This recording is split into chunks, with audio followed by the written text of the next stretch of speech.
That's not just the sound of that first sip of Morning Joe. It's the sound of someone shopping for a car on Carvana from the comfort of home. That's a good blend. It's time to take it easy, like answering some easy questions to get pre-qualified for a car in minutes.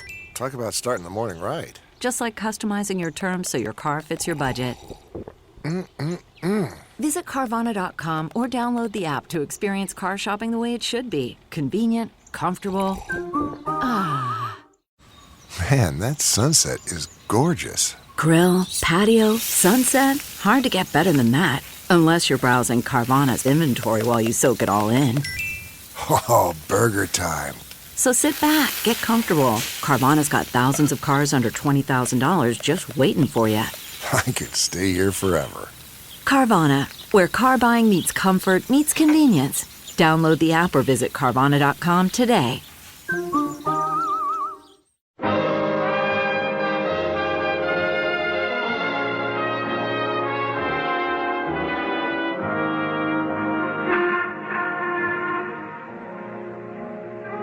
Broadway's My Beat, from Times Square to Columbus Circle, the gaudiest, the most violent, the lonesomest mile in the world.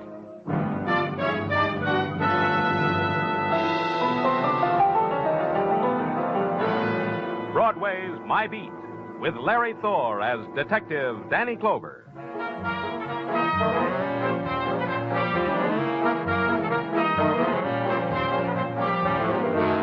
The sunlight that drifts into police headquarters has a different texture to it. That's because it touches concrete and iron grillwork before it finally breaks through the dust in the windows. That's why I supplement it with my own personal sunshine. His name is Sergeant Tartaglia, and he never knocks, even on Thursday. And sometimes he brings company. This man's name is Harry Dean, Danny. Close the door, Tartaglia. Okay, you can stay. Just close the door. Sit down, Mr. Dean, over there. Thank you. You're the man I want to see? Well, that all depends. What's on your mind? I'm 46 years old, Mr. Clover. In 4 months, I'll be 47 in August. I live at 903 Hillcrest Road in Queens. All right. Once when I was 6 and a half, I stole a peppermint stick. I got caught. I gave myself up to my mother. Hey, Danny, what is it? Go on, Mr. Dean. When I wanted to draw a parallel, 2 days ago, I stole $20,000. And you're giving yourself up to me. Well, it was for my wife. You understand that, don't you? Just that you stole $20,000, that's all. Yes, well, here's Marcia's photograph. That's my wife's photograph. Yes? She's going on 42. No, she is going on 43 now. Not very attractive anymore, I know that. She looks like what she is.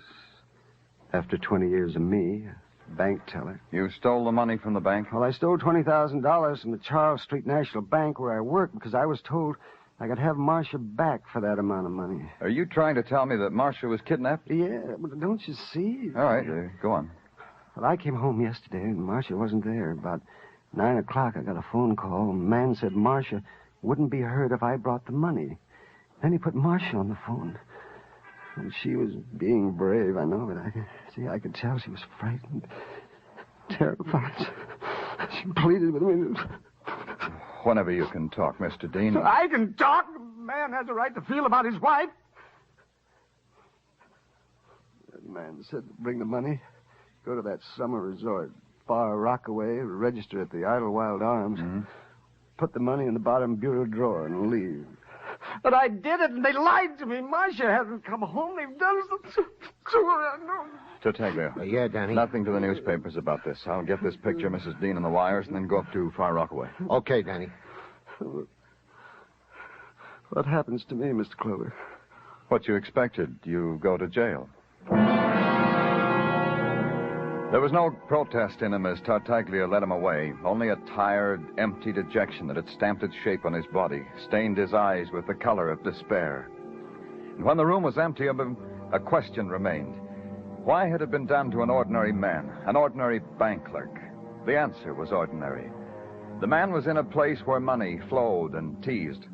The right pressure, and for as long as was needed, the flow could be diverted. A loved woman can be that pressure, even for an ordinary man like Harry Dean.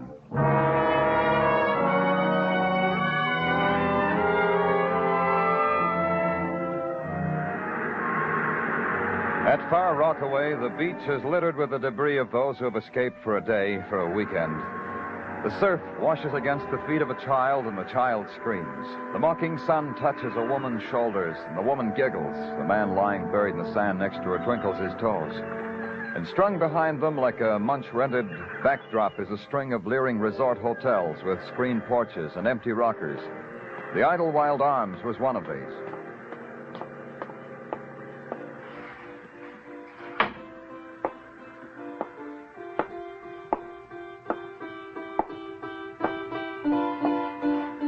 Glory, hallelujah, a guest. Hey, give me room, boy. I've got a welcoming speech for you. Just a minute, Don't interrupt, boy. It's the off-season, and I got to rehearse it on somebody, and you're just as good a guinea pig as anybody, aren't you, boy? Look, You're interrupting, boy. I'm going to have trouble with you. You may at that, kid. I'm from the police. The Idlewild Arms welcomes you with open arms. And I promise you ain't going to be idle, but you might be wild. Did I hear you, boy?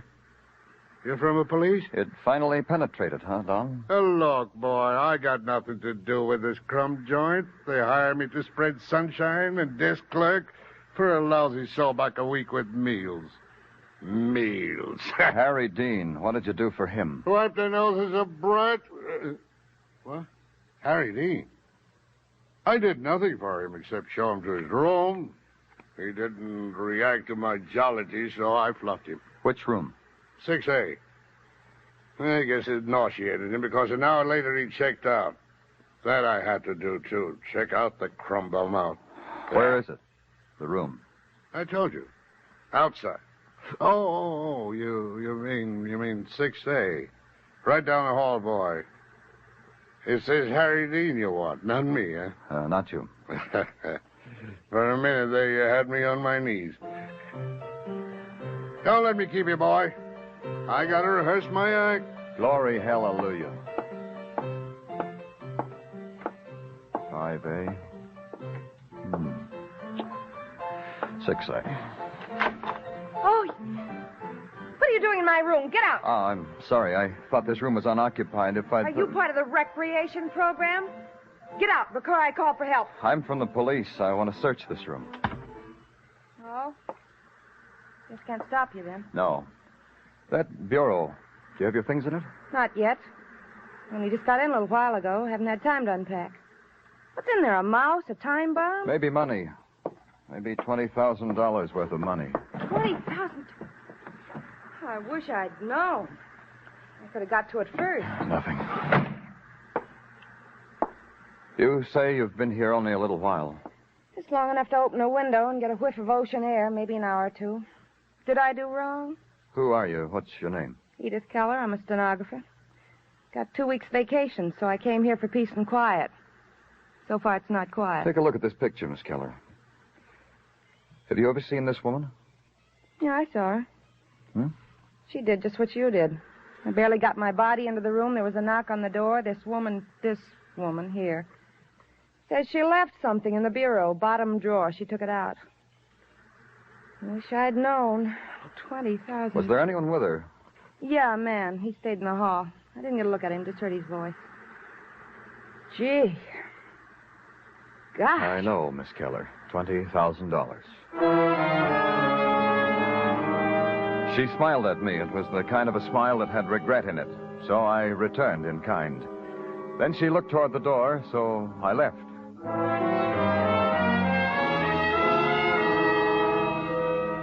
On the ride back to Manhattan, I jotted it all down in my mind.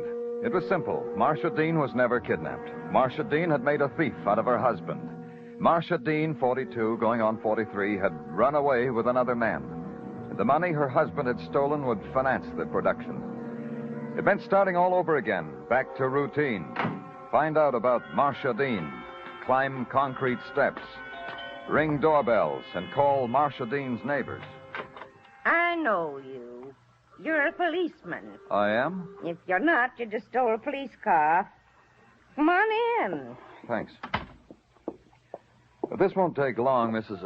Mrs. Graham. This way in the parlor.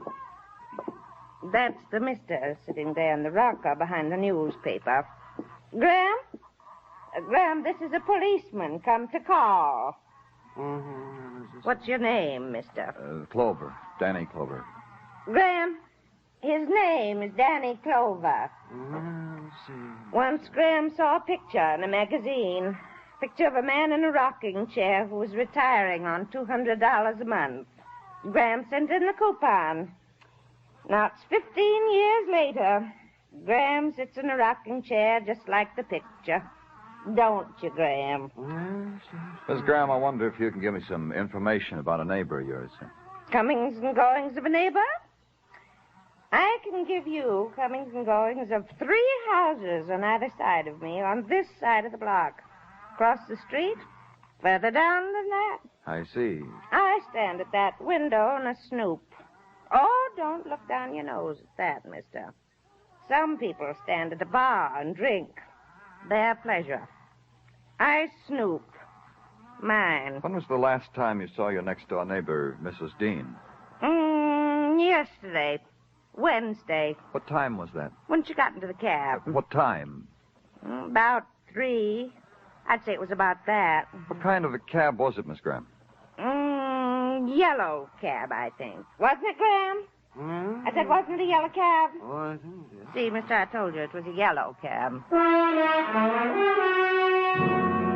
It didn't take long. At the cab company, a girl with rimless glasses and green eye shade was courteous, efficient, and bored. She pulled the driver's route reports out of a steel file, checked them with me, and found the one that matched. At 3:12 p.m. Wednesday, hacky Stan Hodek had picked up a fare at 903 Hillcrest Road in Queens. If I wanted to talk to Stan about it, the girl said she was sorry. There was no way of reaching him. He'd report in at 10 o'clock. If I cared, I could wait till then. I cared. At 10:05, a cab rolled into the garage. It was Stan, she told me. I went over to it. Oh, the things your body will take just so's it can eat. You have that trouble, Mac? Continually. The girl in the office told me you were Stan Hodek. That girl is always right. It's like an affliction with her. What's the matter, pal? Did you lose something in a cab? You think it's mine? Oh, nothing like that, Stan. I'm Danny Clover, police department. Oh. Somebody made a complaint because I questioned the good name of his family? I do this many times a day.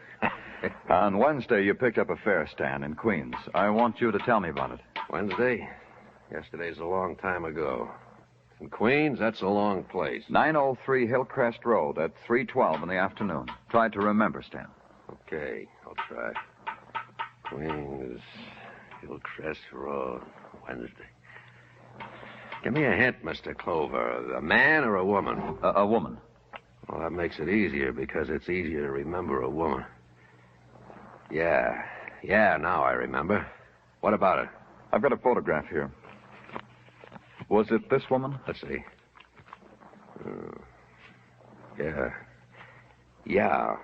I remember because this age-type woman is easy to forget. How did you happen to go there? Did she call you? No, a guy hailed me from the street. What guy? Who knows? Some guy out of a crowd told me to go to Queens, to that address, pick up a lady and take her to where he'd be waiting for her. Where was that? On a corner in Brooklyn. I remember because all that was on that corner was an empty lot. Lousy meeting place. But Will you take me there now? Oh, I don't know. I just finished a day's work. You'll have to clear it with Miss Righteous in the office. And We'll clear it. Let's go, Stan.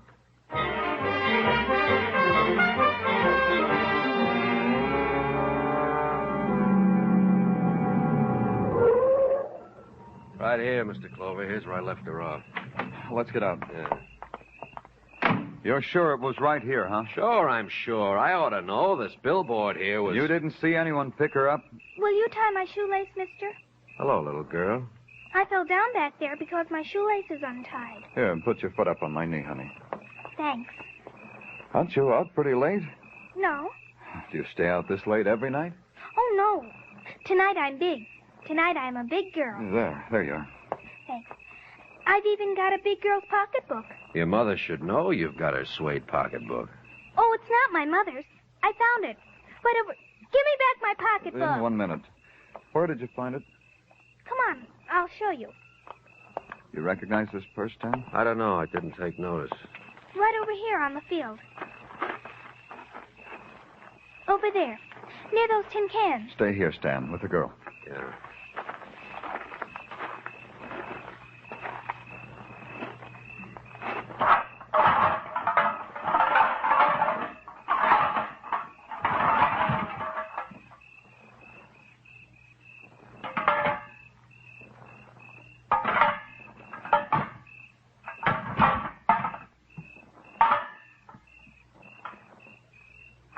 Find anything? I found something. Marcia Dean.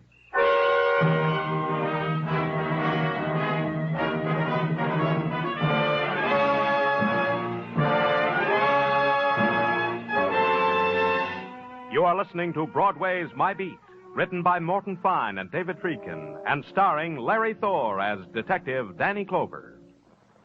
When Dan Seymour starts putting in those phone calls from coast to coast on Sing It Again this Saturday night, there'll be $55,000 in prizes and cash riding on the calls.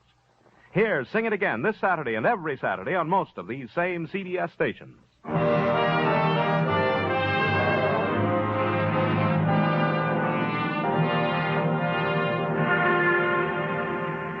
When the promise of summer touches Broadway, Broadway dons its Hawaiian shirt and stands on street corners to discuss batting averages, the men from Mars, the rise to fame and fortune of Hopalong, how much it costs to dress the kids because this Hoppy character is so famous, and then the real tidbit, murder. All the other conversation was just an appetizer. How a policeman found a woman lying dead in a vacant lot, lying under a shroud of tin cans, her funeral bouquet a clump of weeds. That was something to talk about. And her husband, a bank clerk, poor guy, stealing the bank's money to ransom her life, and all the time she was there in the vacant lot. A lunch hour isn't long enough to discuss things like that. But at police headquarters, there's time. There's a cold, dank room that contains within itself all the time in the world. The morgue.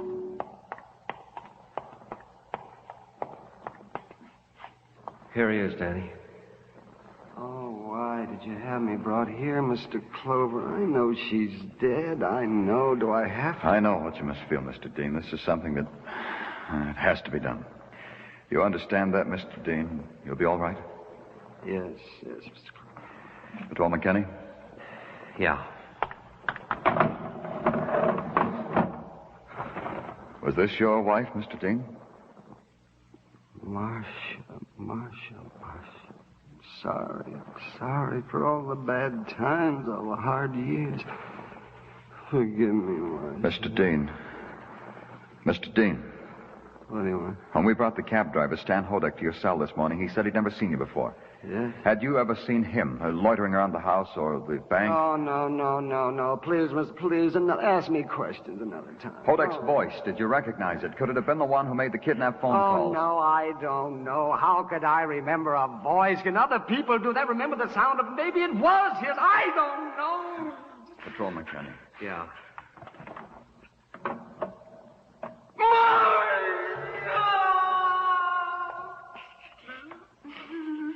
Marcia! Kenny, watch it. He's got your gun. Mr. Dean, give it back to me.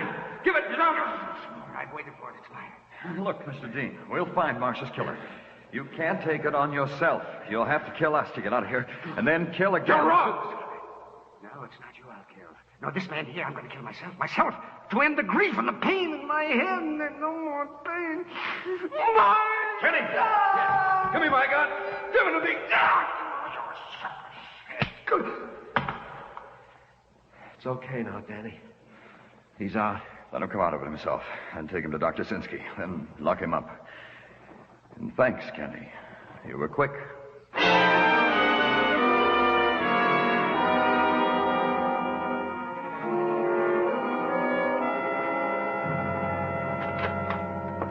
Can I come in, Danny? Yeah, come in, Tadaglia. Thanks. Well, here they are, Danny. Wear 'em in good health. Wear what in good health? Your shirts and your intimates. Tartaglia... Your shirts and your intimates, Danny.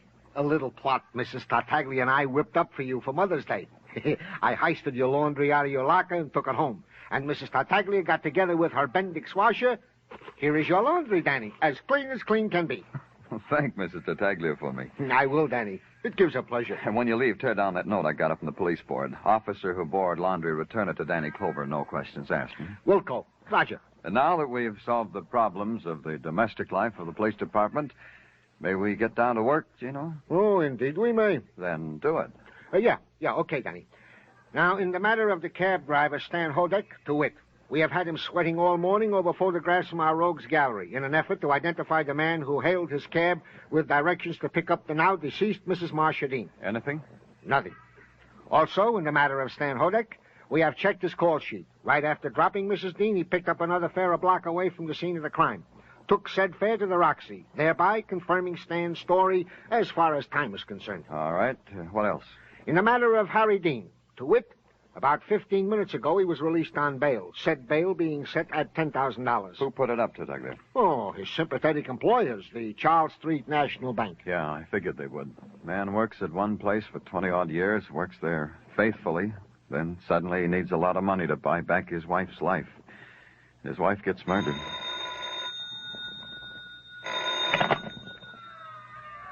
Danny Clover speaking. Muggavan, Danny. I'm phoning from the call box at 45th and Broadway. What's up, Muggavan? Stan Hodek. The cab driver? Yeah, he's in the middle of the street, Danny. He's been shot to death.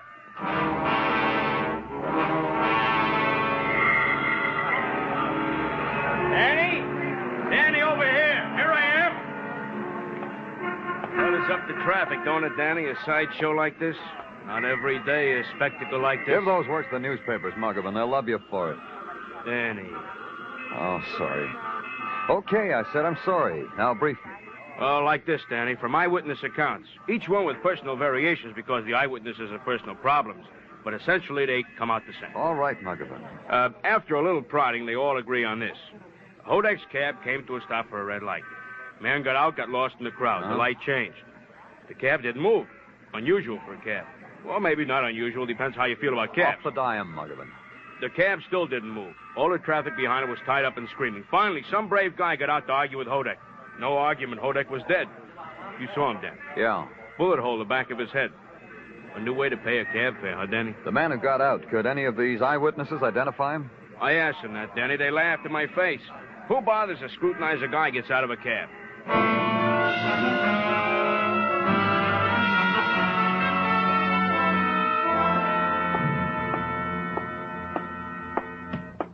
Danny, oh, Danny. Can I see you for a minute? Hello, Dr. Sinsky. This thing, Danny, this murder of the woman Marcia Dean. May I inquire as to your progress? What makes you so interested, Doctor? Oh, it disturbs me. A person like Mrs. Dean, who only saw her name in print in a telephone book, should... We've made some progress.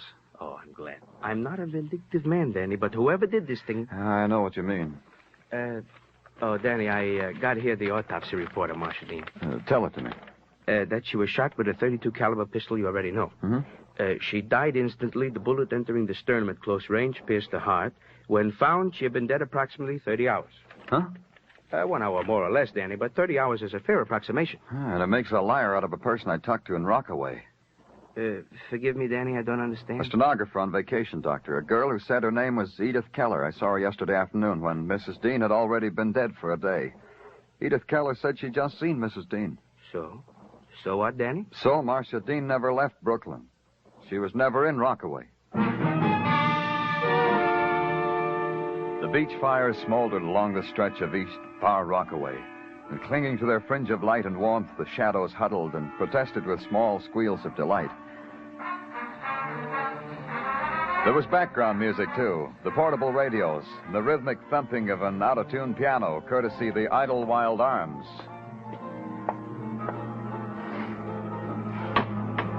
The lobby was decked with a desperate gaiety. Under torn Japanese lanterns, 2 people danced. Sitting alone on a wicker sofa was Edith Keller. I went up to her. Are you going to ask me to dance? I'll dance. Miss Keller.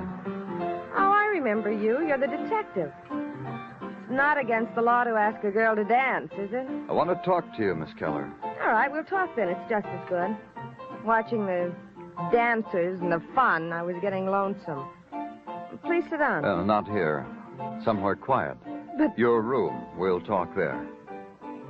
Now, Miss Keller. All right.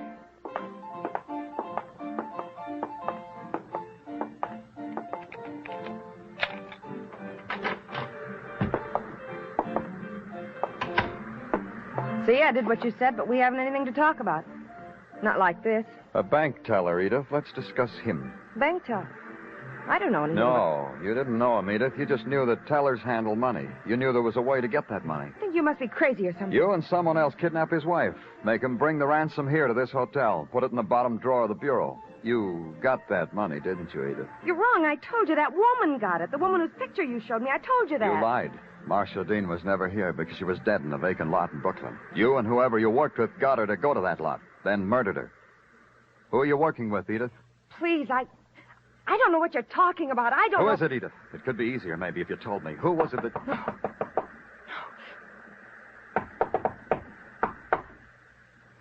Someone knocked, Edith. Open the door. Open it. Darling. Harry, Darling. go away. Huh? Go away. Come on in, Harry. Close the door. All right. I'm in. Now what? If you want to grieve some more about your wife, Harry, I'll watch. Oh, don't worry about it, Clover. Not me. You. You killed your wife, Harry, and made it look like kidnappers did it. And the ransom money you pocketed for Edith here. Touching. She's worth killing twice for, Clover. If you knew her like I did, you'd know that. After being married for 23 years, a man misses what he can only read about. Harry. You'd understand that, Clover. Killing the cab driver had to be done. You brought him into my cell to see if he'd recognize me. Of course he recognized. Why didn't he say he knew you? He got too clever. He caught on to what was happening. He wanted money. He said, let's go for a ride in my cab and talk about money. So I shot. An appetite like his was no good for Edith and me. Let's go, Harry. Well, then you know why I can't go with you. 2 killings. 3. Harry, no. No more killing, Harry. Edith, watch out. He's got to die. He's got to die.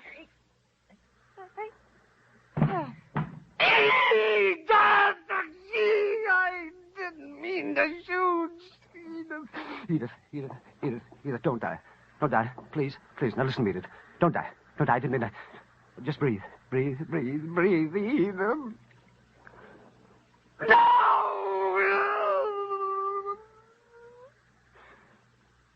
Kill me.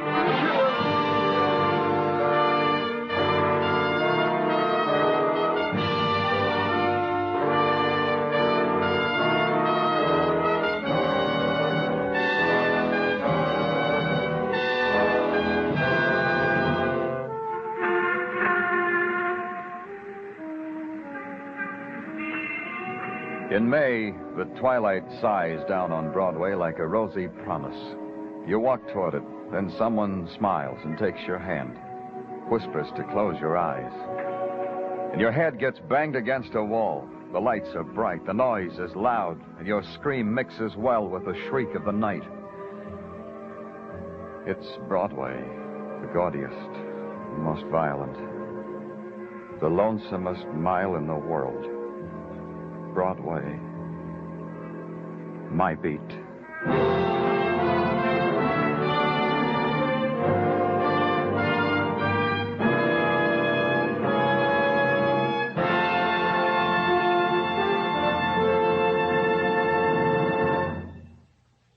Broadway's My Beat stars Larry Thor as Detective Danny Clover, with Charles Calvert as Tartaglia.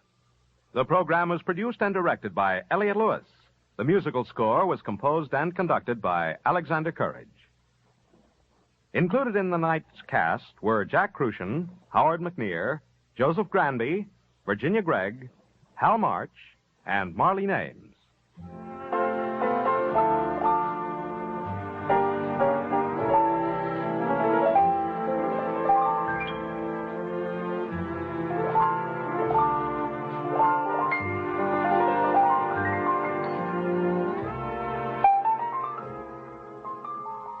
Prejudice can easily be the wedge which splits a nation's unity. And in these days of world disunity, America must remain a symbol of democratic strength. Watch closely for words of prejudice and stamp them out. Only by individual alertness can our nation safeguard itself against this disease which strikes from within. Accept or reject people on their individual worth. Joe Walters speaking. This is CBS, where the Goldbergs are every Saturday night, the Columbia Broadcasting System.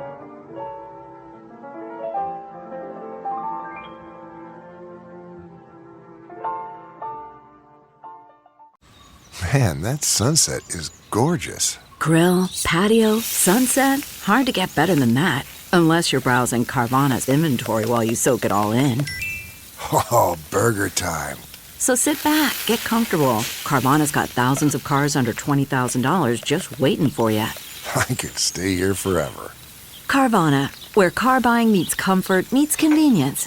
Download the app or visit Carvana.com today.